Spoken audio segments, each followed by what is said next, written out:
अस्सलाम वालेकुम नाज़रीन, खुशामदीद आपका मेरे यूट्यूब चैनल ड्रामा अपडेट में। तो नाज़रीन, जैसे कि आपने इससे पहले वाली किस्त में देखा होगा कि अमीर सादुद्दीन की साजिश के तहत निज़ामुद्दीन ने खुदकुशी कर ली और वहीं दूसरी ओर अर्तुगरुल साहब कैद खाने में एरिस के पास जाकर उसे एक पेशकश करते हैं। इसके बाद का आप देखेंगे, उससे पहले मेरे चैनल को सब्सक्राइब कर लीजिए और बेल आइकन को लाजमी क्लिक कर दीजिए, जिससे कि आपके पास आगे के वीडियोस की अपडेट आती रहे।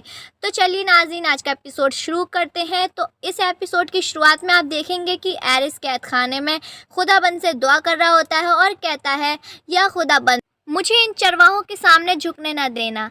मैं सोच रहा हूँ कि मैं यहाँ से इसे कहूँगा कि मुझे ले चल, और हो सकता है मुझे रास्ते में तीतन बचा ले। मेरी हिफाजत कर खुदाबंद, मेरी हिफाजत कर। इतने में अर्तुगरुल साहब के जंगजू आ जाते हैं और फिर दुमरुल एरिस से कहता है कि तुम्हारी मौत का वक्त आ गया है, चलो एरिस बाहर। तो फिर एरिस कहता है कि अर्तुगरुल साहब के पास जाना और उनसे कहना कि मुझे उनकी पेशकश कबूल है, मुझे उनसे बात करनी है। उसके बाद अर्तुगरुल के सिपाही एरिस को अर्तुगरुल साहब के पास ले जाते हैं। वहीं दूसरी ओर अर्तुगरुल साहब अपने जंगजुओं और आर्तुग भाई से बात कर रहे होते हैं। तो फिर अर्तुगरुल साहब कहते हैं कि जब मैं यहाँ से कोनिया जाऊँगा तो आर्तुग भाई की जिम्मेदारी हानली बाजार और किले को संभालने की है, और तुर्गुत की जिम्मेदारी चावदार कबीले को, और बमसी को जिम्मेदारी अपने कबीले को संभालने की है। ठीक है, उसके बाद तुम लोग अपने सारे फ़र्ज़ अदा करना।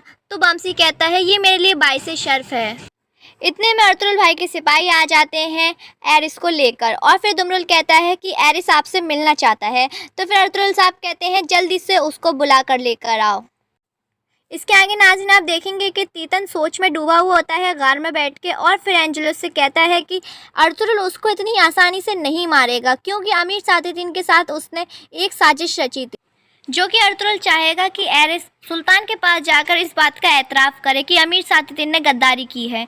लेकिन एरिस ऐसा नहीं करेगा, और हो सकता है वो उसके लिए मान भी जाए, तो वो इस इंतज़ार में होगा कि हम उसको जाकर बचा लें, और हमें एरिस को बचाना चाहिए। तो फिर एंजेलस कहता है कि तुम क्यों उस बेवकूफ़ के पीछे पड़ रहे हो जिसने अपना सब कुछ गंवा दिया, यहाँ तक कि किला भी हमारे हाथ से गंवा दिया। इसलिए तुम उस बेवकूफ़ को बचाने से अच्छा है कि बादशाह तुम्हें चाहते हैं, वो चाहते हैं कि तुम कमांडर बन जाओ।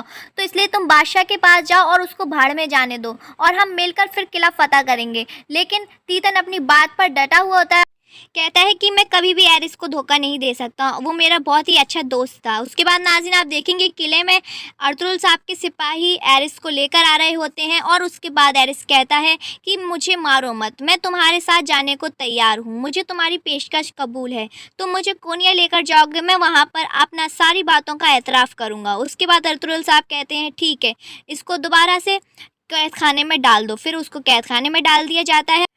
फिर तुर्गुत कहता है कि भाई मुझे डर है कि ये वहाँ पर जाकर बदल ना जाए, या फिर इसको ले जाते वक्त ही ये आपके ऊपर कोई हमला ना कर दे। तो फिर अर्तुगरुल साहब कहते हैं, हम डरने वालों में से नहीं हैं, और पहली बात, हम इसको खुफिया रास्ते से लेकर जाएंगे। तुम बिल्कुल परेशान ना हो तुर्गुत, तुम बस यहाँ का मामला संभालो। वहीं नाज़रीन आप दूसरी ओर देखेंगे कि कोनिया में सुल्तान के महल में सादुद्दीन कोपैक सुल्तान के कपड़ों का बोसा लेता है, और उनके पास आकर कहता है कि सुल्तान, ऐसी गद्दारी कौन कर सकता है, और अगर निज़ामुद्दीन ने ऐसा किया है तो वो खुदकुशी क्यों करेगा। तो फिर सुल्तान कहते हैं, यही बात मैं सोच रहा हूँ। मतलब सादुद्दीन कोपैक इतना ख़तरनाक है कि अपना काम करने के बाद भी कह रहा है कि निज़ामुद्दीन ऐसा नहीं कर सकता, मतलब सुल्तान को बिल्कुल पागल बनाने की कोशिश में है। उसके बाद सुल्तान अमीर सादुद्दीन से कहते हैं कि मेरे ऊपर 2 बार जानी हमला हो चुका है, और मैं 2 बार बच चुका, लेकिन ऐसा नहीं है कि अगली बार भी मैं बच जाऊं। कोई भरोसा नहीं है कि अगली बार मौत ही मेरा मुकद्दर हो, इसलिए मैं अपने मरने से पहले ही अपना जानशीन मुकर्रर करना चाहता हूं। तो फिर अमीर सादुद्दीन कहता है, सरकार, आप किसको अपना जानशीन मुकर्रर करेंगे? मैं अपनी पहली बीवी मकबरी खातून के बेटे गयासुद्दीन को ना लेकर मैं कहनेची अफ़गान को अपना जानशीन मुकर्रर करूँगा मुहिंद से आने के बाद। तो फिर अमीर सादुद्दीन कहते हैं, आप तो रिवायतों को तोड़ रहे हैं। अगर आपने अपने बड़े बेटे की जगह छोटे को बना दिया तो फिर इन दोनों में इख्तलाफ पैदा हो जाएंगे। तो फिर सुल्तान कहते हैं, मैं ऐसा करके जाऊंगा कि यहाँ पर कोई इख्तलाफ नहीं होगा, और सुल्तान का हुक्म सबको मानना पड़ेगा, चाहे कुछ भी हो। मैं नहीं चाहता कि मेरा बड़ा बेटा इस गद्दी को संभाले, मेरा छोटा बेटा इस काबिल है, इसलिए मैं उसको ये गद्दी दूँगा। और अगर इन लोगों में से किसी को भी ये पसंद नहीं होगा तो मैं ये अर्तुगरुल के हवाले कर दूंगा। ये सुनकर तो अमीर सादतदीन के मिर्चें लग जाती हैं और वो कहता है, ये आप क्या कह रहे हैं? अर्तुगरुल साहब को आप कैसे बना सकते हैं सुल्तान? तो फिर सुल्तान कहते हैं कि ये मेरी मर्ज़ी है और तुम लोगों को माननी पड़ेगी। उसके बाद बड़ा बुरा सा मुँह बनाकर अमीर सादतदीन वहाँ से चला जाता है। और वहीं दूसरे कार्यजैसा किले में अर्तुगरुल साहब बमसी तुर्गुत और आर्तुक भाई से कहते हैं कि मैं हलीमा के साथ यहाँ से निकलूँगा और हम खुफिया रास्ते की जगह से एरिस और अपने कुछ सिपाहियों को भेज देंगे। फिर जब हम कोनिया के पास पहुँचने वाले होंगे तब वहाँ से हम दोनों मिल जाएंगे, जहाँ पर किसी को पता भी नहीं चलेगा और इस बारे में किसी को भी खबर मत करना। फिर वो सभी लोग कहते हैं जैसा हुक्म आपका। वहीं दूसरी ओर नाज़रीन आप देखेंगे कि कोनिया के महल में अमीर सादतदीन मकतूब लिख रहा होता है और उसमें लिखता है कि मखमरी खातून, आपके बेटे गयासुद्दीन को ना बना के कनेची अफगान को ये यहाँ का सुल्तान बनाएंगे, लेकिन मैं आपका साथ दे सकता हूँ। और उसमें एक मोहर रख देता है और फिर वो मोहर गोकतू को दे देता है और कहता है ये जल्द से जल्द वहाँ पर पहुँचा दो। तो फिर गोकतू कहता है वो अभी रास्ते में है और कुछ ही दिन में यहाँ पर पहुँच जाएंगी। इसके आगे नाज़रीन आप देखेंगे कि अर्तुगरुल साहब अपनी वालिदा, अपनी बीवी, बच्चों के पास जाते हैं और फिर अपनी वालिदा से कहते हैं, वालिदा क्या अगर मुझसे कोई ख़ता हुई है तो मुझे माफ़ कर दीजिए, क्योंकि मैं नहीं चाहता कि जब मैं हलीमा के साथ कोनिया जाऊं तो आपकी कोई बद्दुआ लगे। उसके बाद आयमा खानम कहती हैं कि बेटा मेरे पास तो तुम्हारे लिए सिर्फ दुआ ही दुआ है और तुम्हारी कोई भी गलती हुई मैंने उसको माफ़ किया। उसके बाद वो दोनों गले मिल लेते हैं। फिर गुंदूज़ अपने बाबा के पास आता है और कहता है कि बाबा आप मुझे नहीं लेके जाएंगे कोनिया? तो फिर अर्तुगरुल साहब कहते हैं कि अगर बेटा मैं तुम्हें लेकर चले जाऊंगी तो किले की हिफाजत कौन करेगा? उसके बाद गुंदूज़ कहता है यहाँ पर और भी तो सिपाही हैं, बमसी सिपाही, तुर्गुत सिपाही, वो लोग यहाँ की हिफाजत करेंगे। लेकिन अर्तुगरुल साहब कहते हैं कि बेटा वो सिर्फ सिपाही हैं और तुम सिपा सालार, तुम्हें यहाँ की हिफाजत करनी है। उसके बाद गुंदूज़ कहता है जो हुक्म सरदार। उसके बाद अर्तुगरुल साहब हलीमा सुल्तान से कहते हैं कि हलीमा तुम तैयारी करो यहाँ से निकलने की। और किले से बाहर निकल के मारिया खातून आती हैं और वो ऐसे दुकानों पर चले जाती हैं जैसे वो कुछ ख़रीद रही हैं और चुपचाप से वहाँ पर एक ख़त रख देती हैं जो कि उनको किसी को देना था। उसके बाद वो आदमी आता है और वो ख़त वहाँ से निकाल के ले जाता है। बड़ी होशियारी से मारिया खातून जासूसी कर रही हैं, पता नहीं किसकी कर रही हैं, वो आगे आपको पता चल जाएगा। उसके बाद नाज़रीन आप देखेंगे कि अर्तुगरुल साहब और हलीमा सुल्तान बिल्कुल तैयार होते हैं यहाँ से रवाना होने के लिए। उसके बाद वो अपने प्यारों की दुआएं लेते हैं, तो फिर उनके प्यारे उनको दुआओं के साथ वहाँ से रुखसत करते हैं। उसके बाद अर्तुगरुल साहब गुंदूज़ से कहते हैं, गुंदूज़ यहाँ पर कोई भी गड़बड़ी नहीं होनी चाहिए वरना उसका हिसाब मैं तुमसे आकर लूँगा। उसके बाद गुंदूज़ अपने बाबा के हाथ का बोसा लेता है और कहता है जैसा आपका हुक्म सरदार। उसके बाद मारिया भी आ जाती है और वो भी उनको दुआएं देकर वहाँ से रुखसत करती है। हलीमा सुल्तान गुंदूज़ से गले मिलती हैं और कहती हैं कि बेटा अपना ख्याल रखना और साफ़ी का भी बहुत बहुत ख्याल रखना। उसके बाद अर्तुगरुल साहब कहते हैं, अब्दुर्रहमान तुम सिपाहियों के साथ एरिस को खुफिया रास्ते से लेकर जाओ और हम अलग रास्ते से जाते हैं।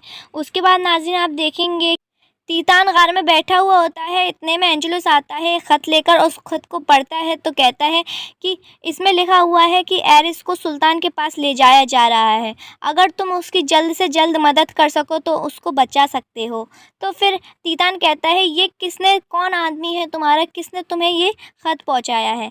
तो फिर एंजेलस कहता है वो आदमी नहीं औरत है। तो फिर तीतान कहता है बताओ मुझे कौन है? वो कहता है कि ये तुम्हें वक्त आने पर मैं बता दूँगा।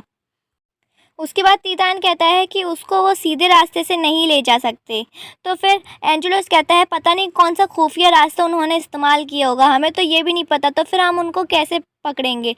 तो फिर तीतान कहता है कि एक काम करते हैं, हम चारों ओर एतराफ़ में फैल जाते हैं, जहाँ पर हमें मिलेगा हम वहीं से उसको पकड़ लेंगे। उसके बाद वो अपना पूरा मंसूबा बनाने के बाद वहाँ से निकलने की कोशिश करते हैं। उसके बाद नाज़रीन आप देखेंगे कि अर्तुगरुल साहब अपने सिपाहियों के साथ जंगल में पहुँच गए हैं और फिर अपने एक सिपाही से कहते हैं कि अब्दुर्रहमान से कहे कि वो दूसरे रास्ते से निकल आए। और इतनी देर में अब्दुर्रहमान अपने सिपाहियों के साथ एरिस को लेकर आ जाता है। फिर वो सभी लोग आपस में मिलकर एक मैदान की ओर से निकल रहे होते हैं, वहाँ पर उन्हें मलिक शाह मिलता है। फिर मलिक शाह अर्तुगरुल साहब को सलाम करता है। तो फिर अर्तुगरुल साहब कहते हैं कि तुम कोन्या गए थे, क्या ख़बर है? तो फिर मलिक शाह कहता है कि वहाँ पर सुल्तान आपके मुंतज़िर हैं और वो एक अजीम मुहिम पर जा रहे हैं, तो वो सोच रहे हैं कि उससे पहले आपसे मिल लें। आपको जल्द से जल्द वहाँ पर पहुँचना होगा। उसके बाद अर्तुगरुल साहब अपने घोड़े से उतरते हैं और फिर कहते हैं कि एरिस को अपने सिपाहियों के साथ यहीं पर रखो, हम दूसरे रास्ते से निकल रहे हैं। उसके बाद कुछ देर बाद तुम भी इधर से रवाना हो जाना।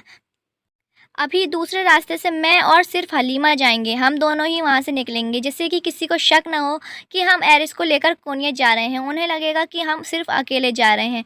तो फिर मलिक शाह कहता है जैसा हुक्म आपका, अभी हम वैसे ही करेंगे। उसके बाद अर्तुगरुल साहब अब्दुर्रहमान से कहते हैं कि एरिस को संभालने की जिम्मेदारी तुम्हारी है। अभी तुमने इसको पेड़ से बांध दिया है और थोड़े ही देर बाद यहाँ से रवाना हो जाना, क्योंकि हो सकता है कि हम पर एरिस का तो कोई सिपाही हमला ना करे, लेकिन अमीर सादतदीन अपनी कोशिश में कामयाब हो जाए। इसलिए पूरी जिम्मेदारी अब्दुर्रहमान तुम्हारी है। उसके बाद हलीमा सुल्तान और अर्तुगरुल साहब वहाँ से चली जाते हैं।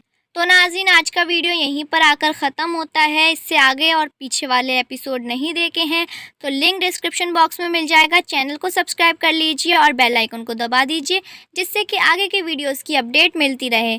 मेरी वीडियो को लाइक कीजिए, शेयर कीजिए। मिलते हैं अपने अगले वीडियो में। जब तक के लिए अपना ख्याल रखिएगा। बहुत बहुत अल्लाह हाफिज़।